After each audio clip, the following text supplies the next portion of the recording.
आमपरी झीटीए सुनीता साहू संकीर्तन्य गायिका निज कंठस्वर और नृत्य पश्चिम ओडिशा और छत्तीसगढ़ चहल सृष्टि कर द्वारा परिवेशित एक हृदय स्पर्शी छुआ गीत ओहोरी ओहोरी नहीं आसुचंती स्मिता एंड ग्रुप तांको जोरदार करताली दे स्टेज को स्वागत करबा।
अस्मिता।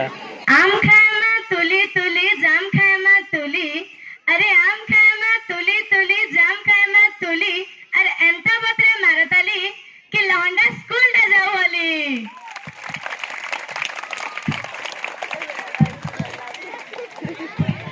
घाटमॉल मॉल जड्डा चोरी आमतल तल टेंगटा, अरे घाटमॉल मॉल जड्डा चोरी आमतल तल टेंगटा, आमर आड़े तो बने बने तुमर आड़े केंता बने बने। डंगर राजा के डंगर रानी डंगर देवता लेखिछे कहानी, डंगर राजा के डंगर रानी डंगर देवता लेखिछे कहानी, डंगर डांस के नहीं करी आसुचन तांको ग्रुप गायत्री एंड रानी तांको जोरदार तलकार दे स्टेज को आमंत्रित करबा।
जल्दी